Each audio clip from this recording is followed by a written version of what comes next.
저희는 다음 주에 또 찾아뵙겠습니다. 안녕.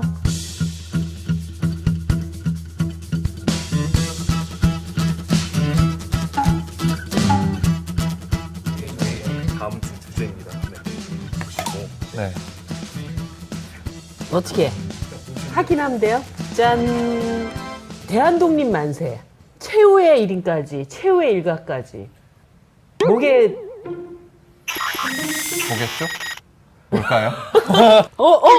고화성, 강하늘, 내가 좋아하는 사람 다 있어요. 이병헌, 전지현. 늘 만나나요? 만나게 해주세요. 내 몸속에 일본 놈들의 총알이 6개나 박혀 있습니다. 김의성, 이경영, 엄태구. 배우분들인데. 네. 영화 얘기는 아니죠.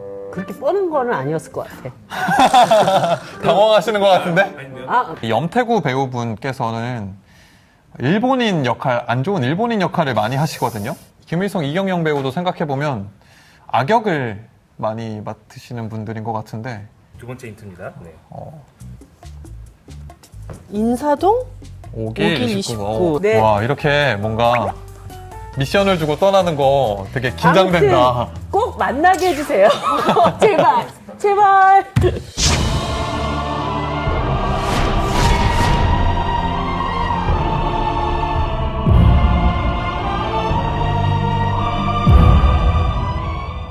전국 곳곳에 집중호우가 내리면서 6명이 숨지고 9명이 실종되는 등의 피해가 있었습니다. 여기 있어. 제가 제작진으로부터 2개의 미션지를 받았는데요. 그 중에 하나가 이번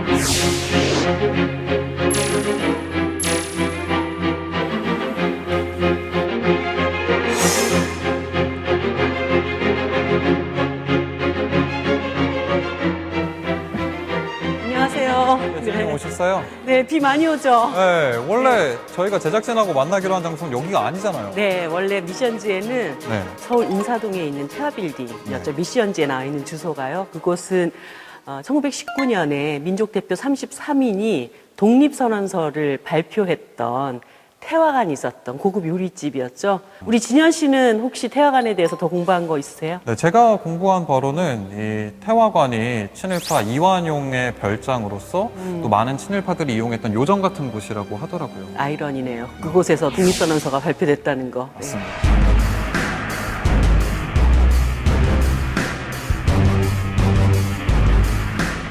그곳에서 우리가 만나기로 했는데 비가 너무 많이 와서 오늘 이곳으로 바로 오게 되었습니다. 그러니까요. 저희가 진행하고 있는 이곳은 바로 서대문 형무소인데요. 네. 일단 이곳은 1908년도에 네. 지어진 곳이라고 하더라고요. 근데 19년에 3.1 운동 후에 굉장히 많은 수감자가 수천 명으로 늘어나면서 더 증축이 되었던 장소라고 합니다.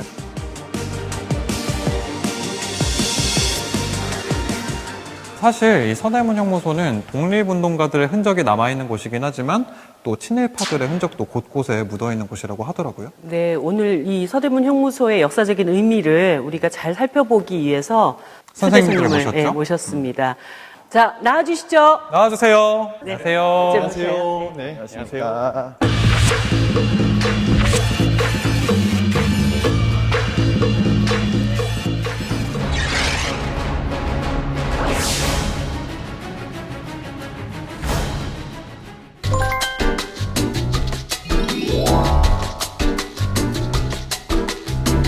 사라 씨는 혹시 우리 대한민국의 광복절에 대해서 어떻게 알고 계신가요?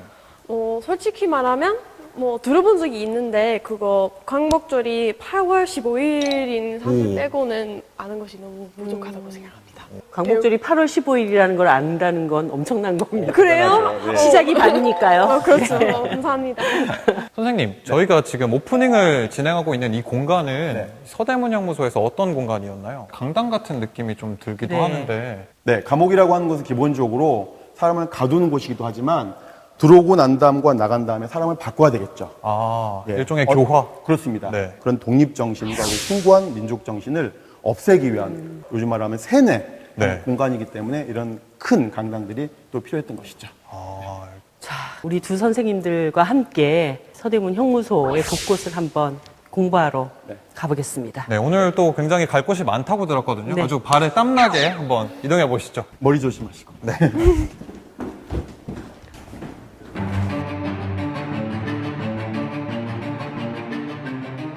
이제 우리 감옥을 드디어 왔습니다. 우리 사라 씨, 한국 감옥은 처음이죠? 네, 네, 처음이에요. 네. 앉아보시겠습니까? 네. 네. 앉아보시면 목을 움직이지 않더라도 세 통로가 다 보이나요? 네, 다 보이네요. 그렇죠. 이렇게 보면은 1000명 이상, 1000명 가까이 되는 분들이 한 층에 다 있는데 감시하는 사람은 사라 씨 혼자라도 헐. 감시가 가능한 이 구조가 있습니다.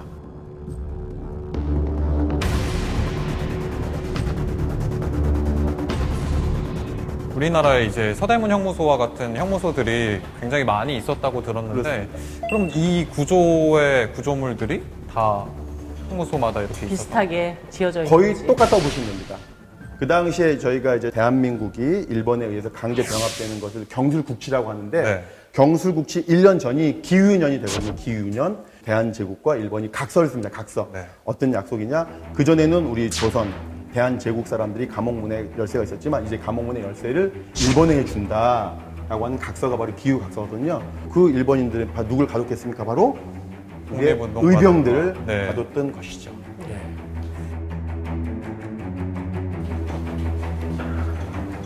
지금 이제 저희가 안에 들어오니까 5명이 들어오니까 딱 5명 정도가 생활할 수 있는 공간 느낌이잖아요. 그나마 근데 실제로는 이 공간에 30명 이상이 함께 생활해요. 30명이요? 30명. 바깥에 계신 뭐 스태프분들, 제작진분들 다 들어오셔도 아마 30명이 안 될 거예요. 꽉 차겠죠, 여기가. 그래서 실제 이제 김루 선생님이라든지 여운영 선생님이라든지 그분들의 회고록을 보면은 이 안에서 서로 다 누울 수가 없으니까 그렇죠. 누구는 잘 때 쪼그려 앉아서 누구는 서서 그렇게 교대하면서 잠을 청하고 서로 다리를 피면은 이게 우두두둑 소리가 나서 이게 뼈 소리인지 아니면 바닥 소리인지 구별이 안 돼서 온몸에 소름이 돋았다 이런 일기가 나와 있습니다.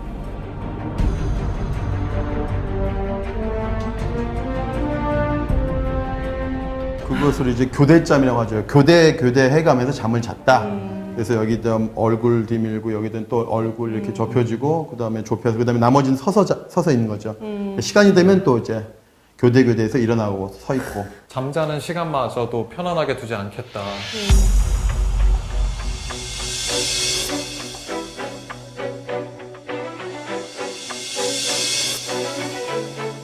그러면 이 안에서는 사실 노동 시간도 그렇고 안에 수용되어 있을 때도 서로 잡담이 금지되어 있었어요. 그렇다면 대체 어떻게 그 3.1 만세운동 1주년을 이 안에서 할 수 있었고 동시에 다 모든 어떻게 그걸 준비할 수 있었을까? 그 비밀이 바로 이 벽에 있습니다. 벽이요? 예를 들어서 이렇게 한 번 두드리는 거 이렇게 두드리는 게 암호입니다. 이제 타벽 통보법이라고 부르는데요. 이거를 짧게 한 번 톡 치면 이거는 자음이고요. 둔탁하게 이렇게 치면 모음이 됩니다. 근데 그게 저쪽 방에 들려요? 옆방에 들리죠. 아, 옆방에. 그래서 옆방 한 방씩 전달이 되는 거예요. 한 번에 크게 내면 이게 발각이 되겠죠. 근데 이게 왜 위험했냐면 당시에 이게 발각이 되면 형량이 늘어나는 경우도 있었어요. 그러니까 여기서는 벽을 두드린다는 것 자체가 이 안에서도 또 한 번의 독립운동이 일어나고 있던 거예요.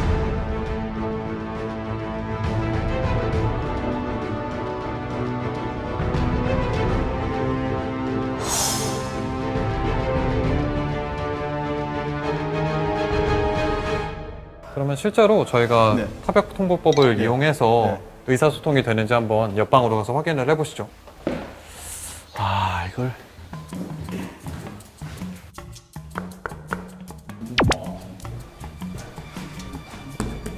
오. 자음을 살짝 두둥기고 모음을 길게 세게 두둥긴 거더라고요. 그러니까 이런 식으로. 어?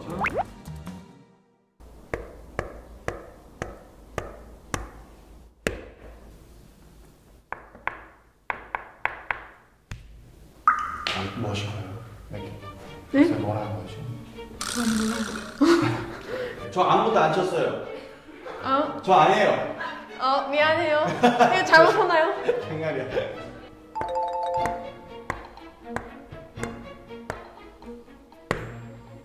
파.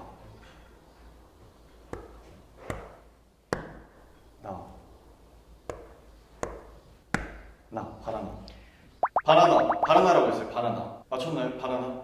알았어요. 바나나.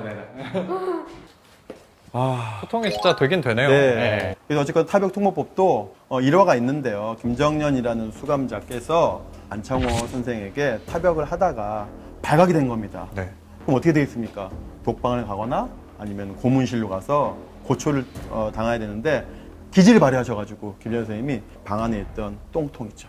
오물통을 뒤집어 쓰고 미친 척을 해가지고 그래서 위기를 모면했다고 하는 그런 일화가 있습니다. 네.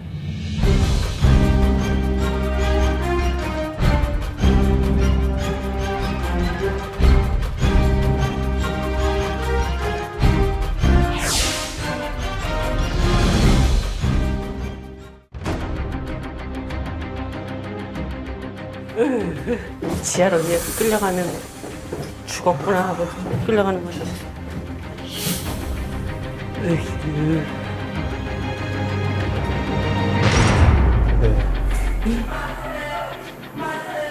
취조실. 네.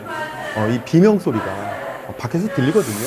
들어오면서 이미 비명 소리를 듣고 들어오는 그때부터 것이죠. 그때부터 공포가 되는 것이고 방금 이 거리를 봐서도 알겠지만 너무 가깝잖아요. 네, 고문실하고 정말 몇 발자국밖에 되지 않는 거리. 보통 이제 독립투사분들이 이 서대문 형무소에 끌려올 때는 혼자서 이 거사를 진행하는 일이 거의 없어요. 누군가와 같이 하는데 이미 심리적으로 그 공포감을 심어준 상태에서 너희 동지를 불어라. 그럼 너는 사 풀어줄게. 근데 저희가 당연히 취조를 받으신 분들은 네. 독립운동가 선생님들인데 네. 취조를 한 사람들은 누군지 네. 궁금하거든요. 알아야 되겠죠. 대표적인 인물 한 명 보여드리겠습니다. 자, 바로 노덕술. 노덕술. 예, 대표적인 그 친일파.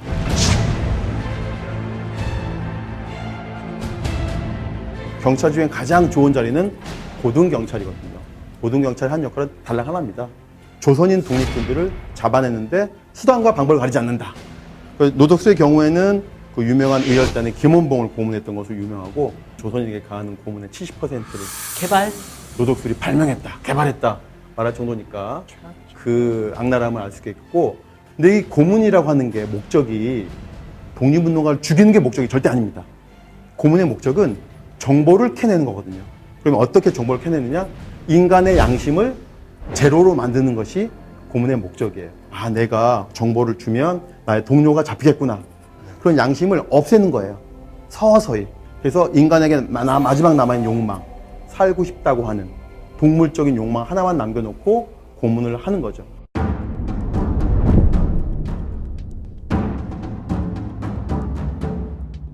그래서 고문 중에 제가 직접 들었던 고문이 있어요. 저희 조문기 선생님이라고 부민간 폭파의거의 주인공이시긴 한데 손가락을 이렇게 펴가지고 얇은 대나무를 손등 스타일인 밑으로 것 같아요. 진짜. 집어넣는데 10손가락 다 했다고.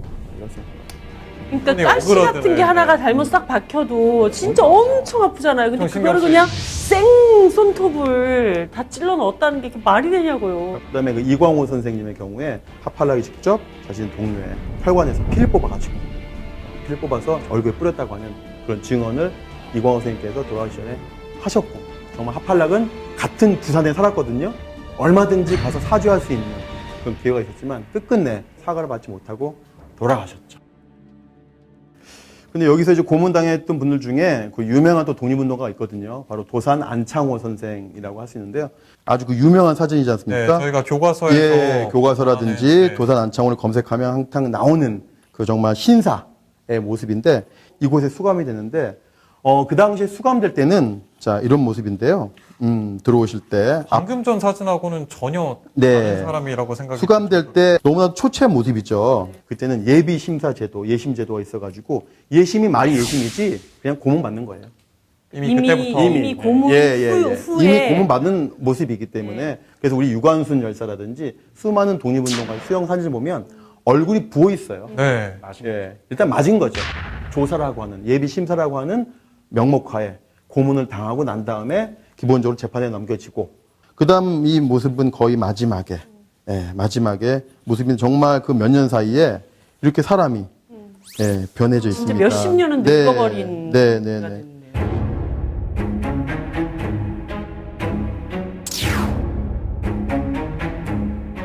사실 처음 봤을 때 다른 사람인 줄 알았거든요. 근데 몇 년 사이에 사람이 그렇게 네. 변할 수 있는지 뭐 어떤 사람들 사실 그때 뭐 그렇게 나쁘지 않았다 아니면 이런 뭐 죄를 인정하지 않은 사람들 아직도 있잖아요. 근데 이 건물 자체 디자인을 보면 이거 고의적으로 누군가 계획하고 만들고 진행한 것이잖아요. 그거 어떻게 부정할 수 있는지 말도 안 되잖아요. 화가 많이 났어요. 그래요. 네. 저 한국인 아니지만 더 화나는 얘기 해드릴까요? 네. 지금 노독술 후손이 울산에서 잘 삽니다. 네? 울산에서 잘 살고 있어요. 이 후손이. 신이라면은 3대가 흥하고 독립운동하면 3대가 망한다고 했는데 근데 이거 거짓말이에요. 4대, 5대로 가고 있어요. 4대, 5대 가고 있어요. 네.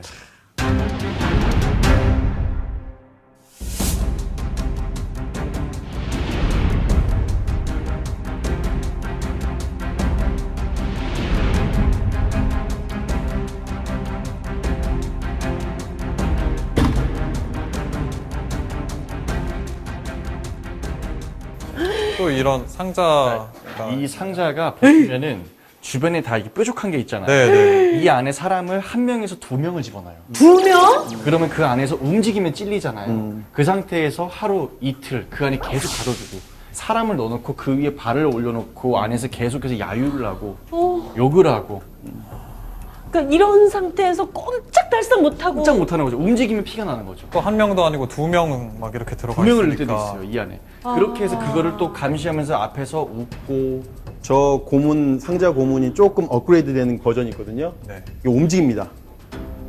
상자가요? 예, 뾰족한 것이 안으로 아. 이렇게 밀 수 있어요. 사람을 그냥 동물로, 야생 동물로 취급했다. 이렇게 봐야 되는 거죠. 인권이라고는 정말 없었던, 인권이 완전 말살돼 있었던 그런 공간입니다. 네, 제가 이 박물관에 적혀 있는 증언 중에 하나를 가져와 봤는데요. 16살 때 서대문 형무소에서 2년 4개월을 복역한 이병희 애국지사의 고문 증언이라고 합니다. 그들은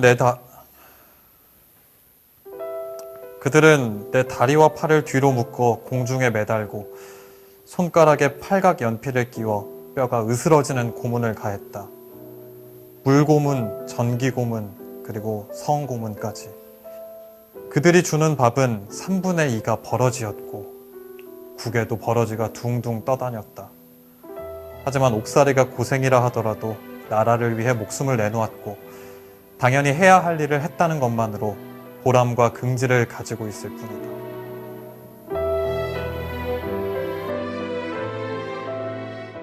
선생님, 저기 또 고문 기구가 저거는 벽관이라고 하는데요.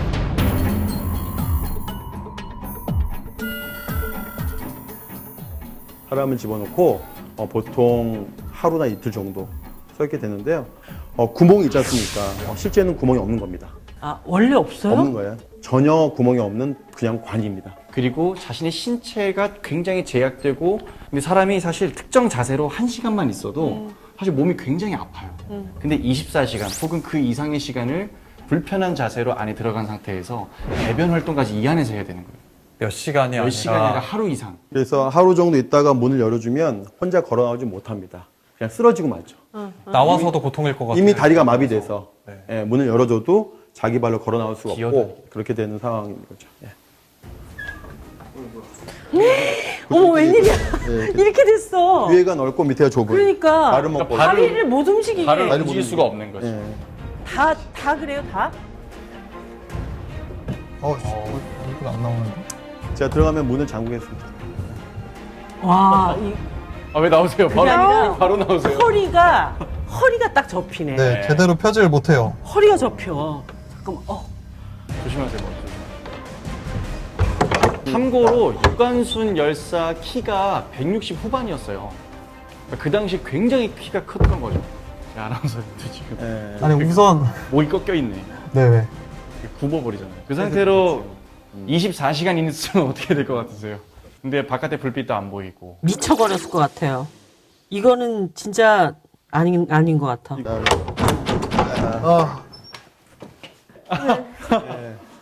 정말로 네. 제대로 펼 수가 없어요. 네. 이건 정말 무릎을 굽힐 수도 없잖아. 실제 그 당시에는 이게 없었다는 게 더 정말 중요하죠. 깜깜한 속에서. 아니 나는 인간이 사람이 죽지 않으면서도 최악의 고통을 줄 수 있는 이런 도구를 머릿속으로 상상해내고 만들었고 사람한테 그걸 썼다라는 게 정말 너무 끔찍한 것 같아요. 너무너무. 그리고 진짜 그때 어둠 속에서 사람들이 어떻게 미치고 가지 않았는지 상상도 안 당시 돼요. 그래서 육신의 장애도 있었지만 당시 정신병이나 공황장애 걸리신 분들이 진짜 많아요. 제정신으로는 못 네. 나왔을 것 같아요. 그리고 이거 그렇게 옛날 얘기도 아니잖아요. 그 네. 아직도 이거 기억하는 사람들 이제 있겠죠. 그래서 생존해 계시죠. 그러니까 사람이 어디까지 악해질 수가 있는지를 또 보여주는 그런 모습인 것 같아요. 예. 저기가 여옥사. 네, 저 여옥사가 되겠네요. 여자들만 이렇게 가둬놓는 감옥 여옥사가 되겠습니다.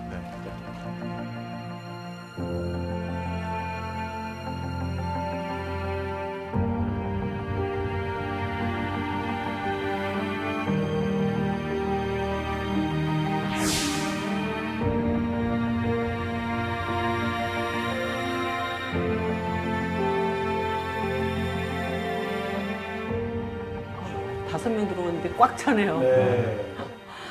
작가님, 이 공간이 또 우리에게 잘 알려진 또 한 분과 연관이 있다고 들었습니다. 맞습니다. 이곳이 바로 우리 3.1 만세운동의 상징이라 불리는 유관순 열사께서 계셨던 곳입니다.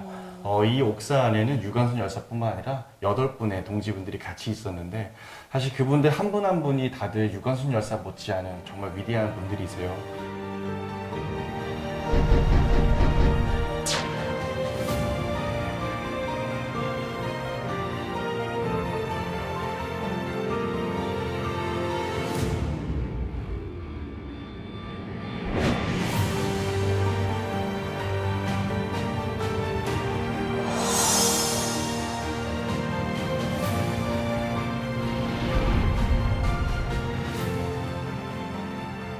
실제 어윤희 선생이 이제 심영식 선생님과 이제 권혜련 선생님과 함께 개성에서 이제 만세 운동을 했는데 여성 주도의 여성 위주로 여성들에 의해서 운동이 일어난 건 개성 지역이라는 거예요. 그 심영식 선생님은 안경을 지금 쓰고 계시잖아요. 당시 시각장애가 있으셨어요. 근데 놀라운 사실이 이 심영식 선생님도 나도 독립 만세 운동을 외치겠다 라면서 이들과 함께 하겠다고 밝힌 거예요. 근데 이게 굉장히 큰 사건이었던 게 뭐냐면 당시 여학생들도 두렵잖아요. 무섭잖아요. 이거를 나갔다가 혹시라도 죽을 수도 있으니까. 근데 시각장애 언니가 나간다고 하니까 동생들이 나도 나갈래 이러면서 용기를 낸 거예요. 그게 개성만세 운동의 큰 또 구심점 역할을 했기 때문에 여기 계신 한 분 한 분이 실질적으로 당시 만세 운동과 독립운동 사이에 미친 영향은 엄청 크다고 할 수 있어요. 임명혜 선생님은 제가 알기로는 이 안에서 임신 출산을 했던 걸로. 정확하게 말씀드리면은 이미 임신을 한 상태로 남편하고 함께 부부가 다 독립운동을 했고요. 임명혜 선생님이 안에 들어왔는데 여기서 이제 출산일이 다가오자 나가서 출산을 하고 바로 다시 들어오는 거죠. 그래서 이 안에서 아이를 같이 키웠어요. 아이를 같이 키워요. 공동 육아를 하는 거죠. 이 좁은 곳에서. 예, 공동 육아를 하는데 그것이 또 하나의 희망이 돼서 그들이 매일 기도를 하면서 아이를 보면서 어떻게 보면 버틸 수 있었던 힘이 됐죠. 애기 기저귀 같은 건 어떻게 했어요? 기저귀가 얼면은 유관순 열사가 허리춤에 메고 그거를 녹여서 체온으로 녹여서 아이를 계속해서 기저귀를 채울 수 있게 해줬다. 그러니까 그런 기억들이 이분들은 다 있으신 거예요.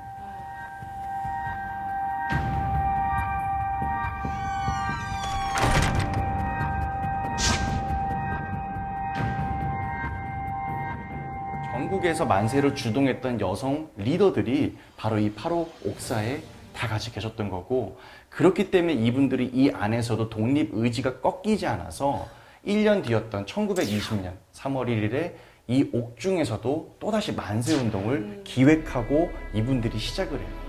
그 만세가 얼마나 정말 절절했는지 길을 걷던 사람들이 그 쇠창살 밖으로 나오는 만세 소리를 듣고 길거리에서 발걸음을 멈춰서 같이 만세를 외치셨거든요. 이 좁은 감옥이 투쟁본부 같은 역할을 너무 하겠네요. 감동적인 거죠. 네. 왜 사람들이 알거든요. 내가 지금 저 안에 있는 분들이 누군지를 알고 있잖아요, 사람들은. 근데 그 안에서 만세가 들리는 거예요.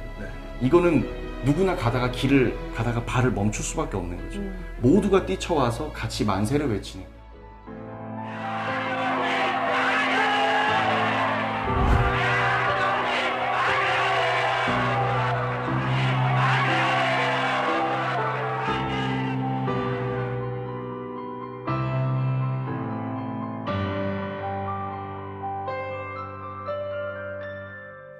이 안에서 주동을 모두가 함께 있는데 결국 이것이 유관순 열사의 사인이 됩니다. 결국 유관순 열사는 이제 징벌방에 갔고 그리고 더 고문을 많이 받고 결국 그로 인해서 유관순 열사만 이제 결국 사망을 하게 돼요.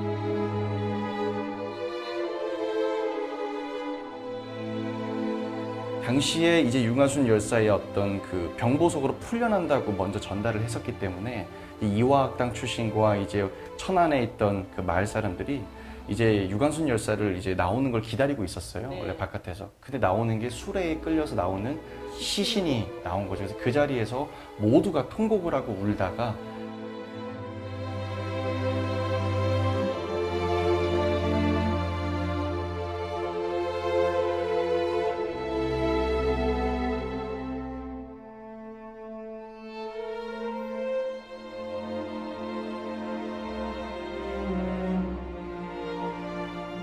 우리만 살았다는 죄책감을 느꼈어요.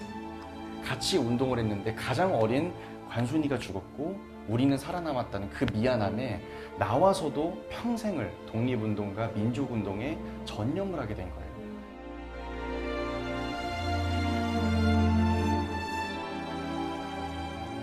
선생님, 저희에게 또 소개시켜줄 분이 있다고 들었어요. 소개시켜줄 분은 아니고요. 소개시켜줄 사람이 있죠. 바로 우리가 이렇게 3.1 만세운동을 불렀던 여성 열사들이 계신 반면에 거꾸로 일제에 부역했던, 하나를 하라고 했더니 2개 했던 친일 여성들이 있다. 그 중에 대표가 바로 이 배정자라고 할 수 있는데요.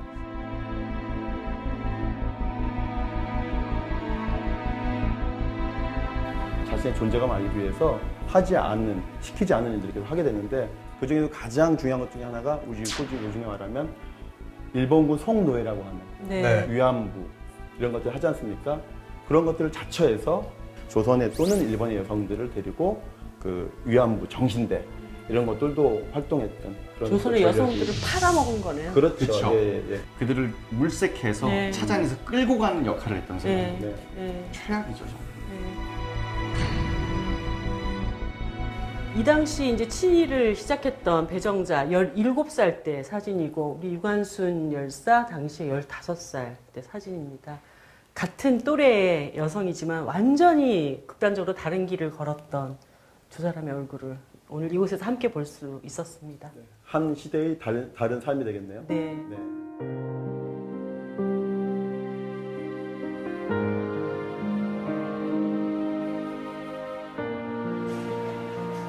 와, 진짜 많죠.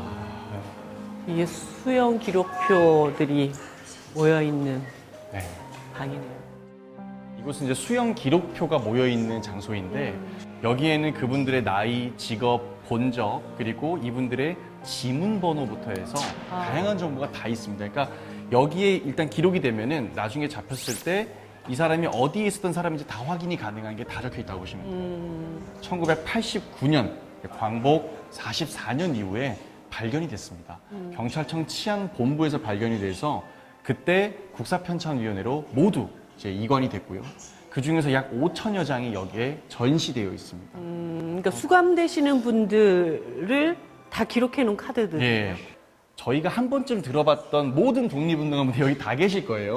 그럼 저희가 여기서 돌발 퀴즈로 네. 유관순 열사를 한번 찾아보도록 해보겠습니다. 윌리를 찾아라도 아니고 이 많은 곳에. 이거 쉽지 않습니다. 네. 이거 어렵습니다.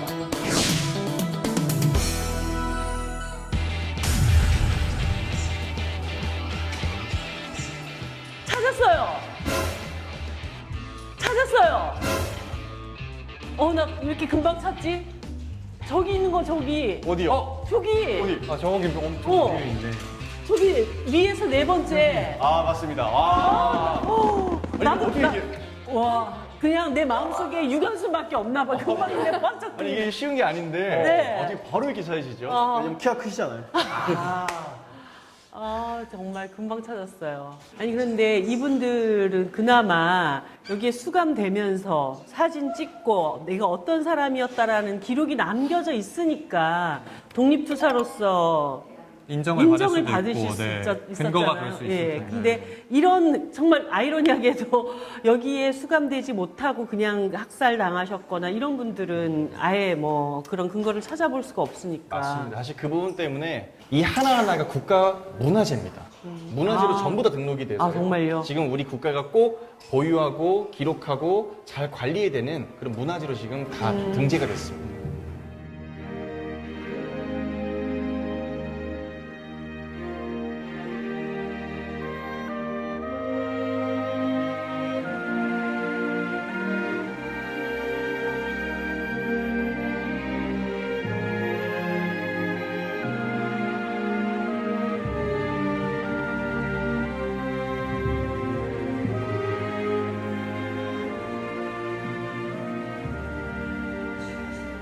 저희가 이렇게 많은 독립운동가 분들께서 계시는 공간에서 또 진행을 하고 있는데요.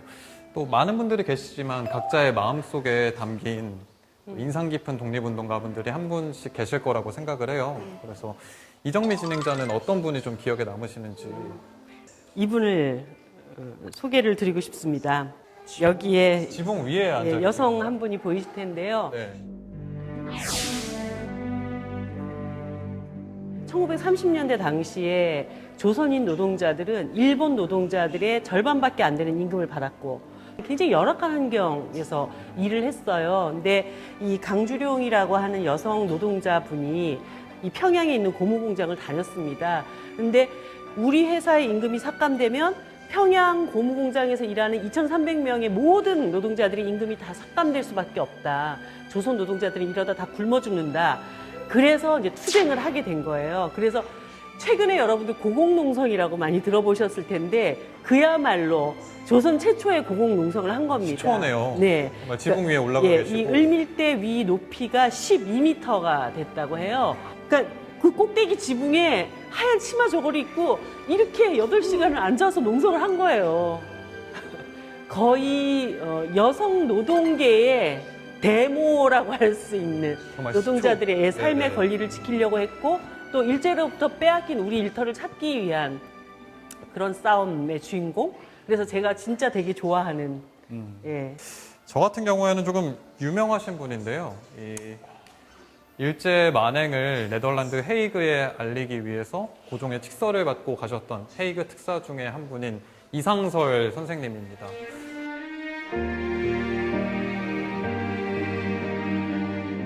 제가 작년 여름에 러시아 블라디보스톡을 갔었는데 또 이상설 선생님의 유허비가 우스리스크라는 도시에 있더라고요. 그곳에 가서 굉장히 무언가 마음에 형용할 수 없는 감정들이 떠오르는 제가 할 수 있는 거는 기억하는 것밖에 없겠지만 그래도 감사한 마음을 가지고 살아가겠습니다 라는 생각을 하면서 저는 이상설 선생님을 또 헤이그 뽑았습니다. 밀사. 네.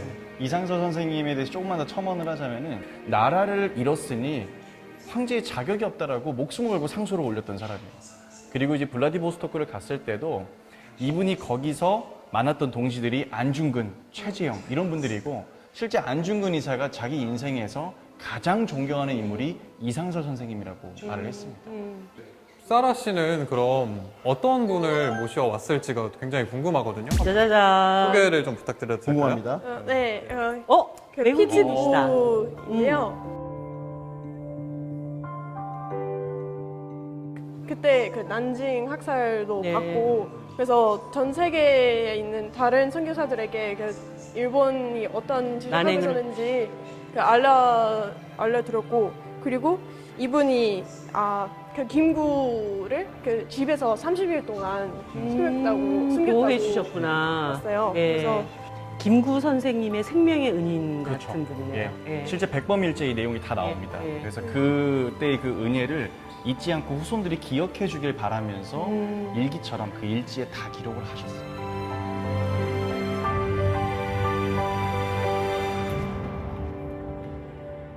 저희가 이제 다음 장소로 이동을 해야 되는데 네. 그 다음 장소에 해당하는 힌트가 지금 제 손에 있습니다. 바로 저희가 이분에 관련된 장소를 지금 찾아갈 건데요.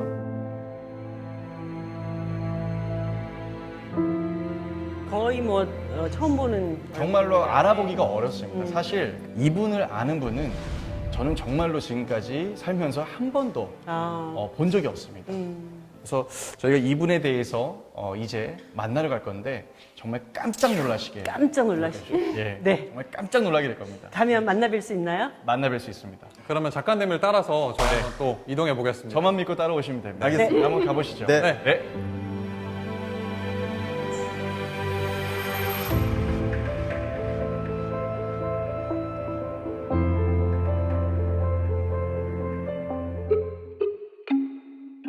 과연 내가 일제강점기에 살았다면 어떤 역할을 할 수 있었을까? 올 것이 왔네. 네, 밀정이었을 것 같다, 솔직하게. 나는 독립운동을 했을 거다.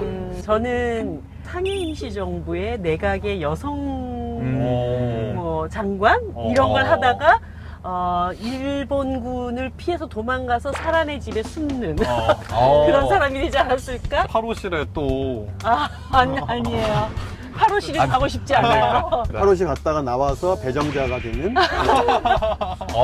파란만장한. 배정자도 되고 싶지 않아요. 그렇다면 우리 대망의 방학진 선생님께서는 의열단이죠. 밀정이지. 의열단이죠. 실제로 과학적으로 생각해봤어요. 과학적으로 실제 저희 증조 할아버지가 동학에 가담하셨거든요. 증조 할아버지가. 근데 보통 그렇게 되면 아버지가 조언을 하시면 그 밑에 이제 자손이 꺾고 가더라고요.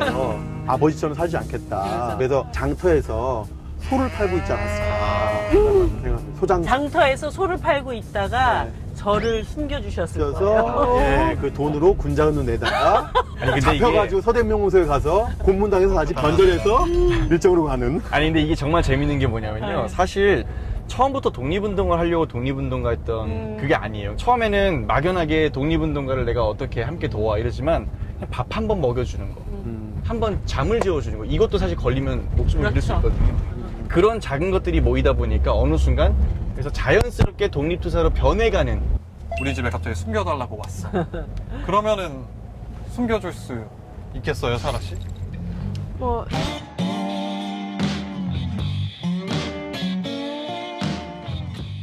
공간이 있으면 오. 방금 그 선택 하나, 거기서 그분들을 숨겨주는 선택을 한 사람들은 그때는 그냥 개인적인 선택이었지만 결국에 역사적인 선택이 돼서 결국 미래가 바뀌는 겁니다.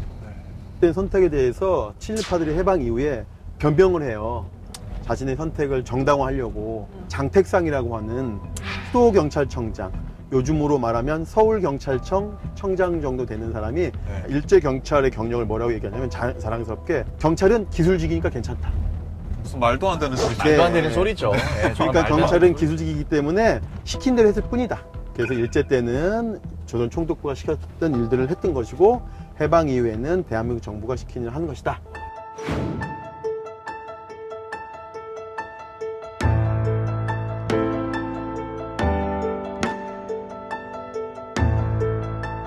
친일의 대몰림 집안인 거죠.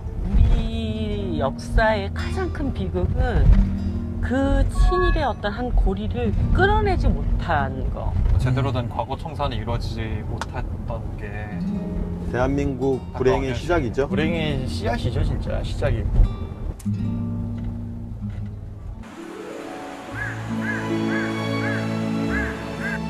오늘 자. 날인가 봐요. 우리가 오니까.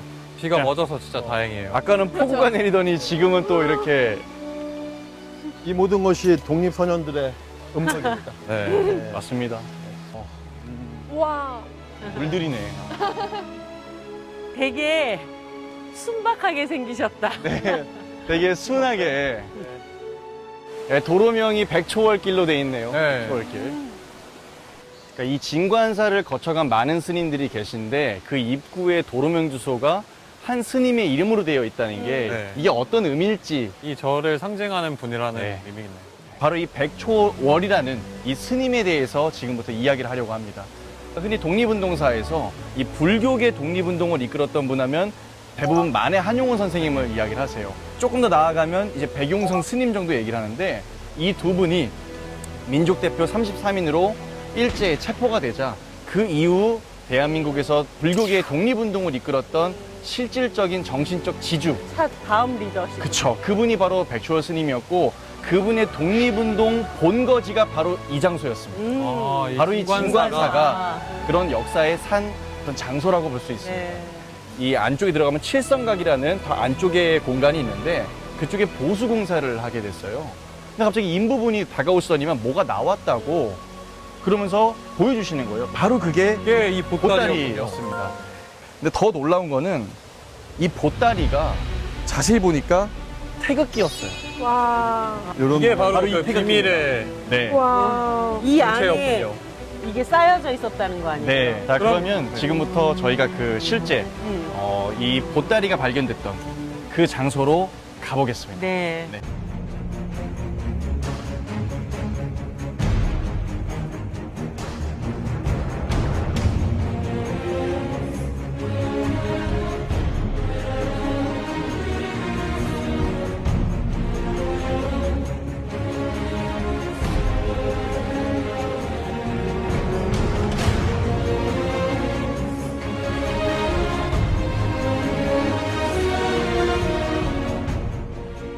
아, 스님. 네. 안녕하세요. 안녕하세요. 네, 잘 오셨습니다. 네. 오늘 태극기가 발견된 곳 찾아서 여기까지 오셨다고 들었는데 맞습니까? 네, 네. 맞습니다. 네. 왜 2009년에 발견이 되느냐면 6.25 때 이 건물 이제 전체 이 주변에 떨어진 폭탄 때문에 이 기반이 흔들렸었던 이유 같은데 기둥이 이제 기울기 시작해요. 아하. 이제 여기 안에 들어가는 스님들이 이제 위험해지니까 해체 보수 과정에서 저희가 놀랍게도 태극기를 발견한 거예요. 그것이 이제 2009년인데 이제 1919년에서 본 90년 만에 발견된 네. 거예요.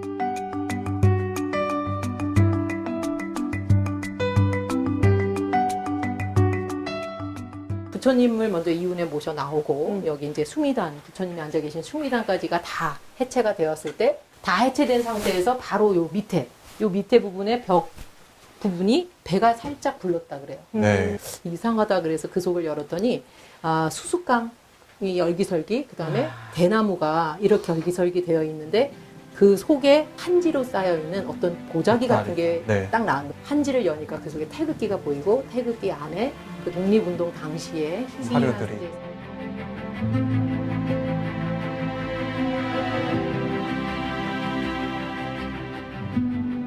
그 서대문 형무소에 투옥이 되셨을 때 스님이 손톱도 다 빠지고 머리는 인두로 다 찢어졌고 그렇게 여러 가지 이루 말할 수 없는 고문을 당하셨대요. 근데도 아마 이런 엄청난 중요한 임시정부에 대한 정보들을 감추시고 목숨을 걸고 진관사에 감추실 때는 강력한 독립에 대한 희망이 담겨 있는지 저희가 같이 볼 수 있을 것 같아요. 네.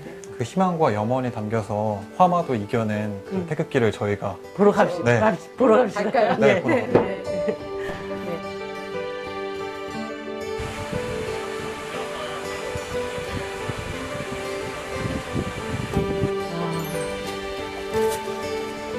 오늘 그 백초일 스님께서 중요한 사료들을 담고 있던 태극기가 바로 이 태극기예요. 네. 와. 그래서 영광입니다. 네. 진관사 태극기가 의미가 있는 부분은 바로 이제 이 태극기를 만드는 과정에 있습니다. 이제 요 가운데 빨간색 부분을 보시면 네. 빨간색 부분을 일장기에서 끊어왔다는 거예요. 음. 일장기 위에다가 태극기를 그냥 만든 게 아니고 일장기 천은 그래서 도려내서. 예, 도려내서 여기에다 이제 박았네요. 박았어요. 예. 일본의 제국주의를 밟고 딛고 일어나겠다. 딛고 일어나서 반드시 독립은 이루겠다. 이루어진다. 그러므로 국민들에게 일제에 친일하지 마라라는 엄청난 경고의 메시지도 있어요. 네. 자, 이거 여는 거는 우리가 공개 안 해야 되는 거 아닌가 이거? 얼굴에 우리 시청자가 본다고 생각하시고요. 네. 이게 이렇게 열려요. 이제 조심. 그래서 사료들을 전부 다 볼 수 있거든요. 그렇구나. 그러니까 이거는 지금 박아서 칠한 거고 건공감리는 위에 그린 거죠. 예, 그 위에다 그린 거예요. 그린 거고. 그다음 네. 먹물로 예. 그렸다라는 거에 대해서 이제 굳은 의지. 그냥. 네. 그러니까 사실 먹물로 했기 때문에 훨씬 더 상태는 보존이 잘 돼서 90년이 지났어도 태극기의 위치나 네. 형태가 잘 보존이 되어 있죠. 이쪽에 보시면 완사에서 또. 이제 이게 독립신문이고요. 독립신문 중에서 이 30곡 작잠 이상의 태극기라는 시가 있는데요. 이제 삼각산 마루에 새벽빛 비칠 때 내 보았냐 보아 그리던 태극기를 내가 보았나냐 죽은 줄 알았던 우리 태극기를 대한민국과 태극이 같은 거고요. 당시에 사실은 민초들이 일어났던 최초의 그 독립운동, 3.1운동에 대한 기폭제 역할을 했던 정신이 이 속에서 이제 나와 있는 거예요. 이게 신대한 독립신문에 이게 1호예요. 1호. 자, 1호 보이시죠? 네. 이게 3.1운동 당시에 네. 태화관에서 대한독립 만세를 부르는 실제 그 사실. 예, 사실 기록에 나와 있는 거에 10배 내지 100배의 사람이 무차별 살생이 되는 게 이제 3.1운동이 있고 3.1운동을 주도했던 사람들은 여자 고교생 학생들이었다라는 아주 약한 학생들이었음에도 불구하고 일제가 한 행동은 너무나도 가혹했다. 백조열 스님께서 늘 이렇게 말씀을 하셨다 그래요. 이 삼각산의 바위는 우리 조선과 같고 일제는 계란과 같다. 일제가 아무리 삼각산 바위에 계란을 던져봐봐요. 삼각산이 끄떡이나 하나. 조선은 반드시 독립한다. 피눈물로 기도했네 피눈물로 기도했네 대안이 살았다 대안이 살았다 산천이 동하고 바다가 끓는다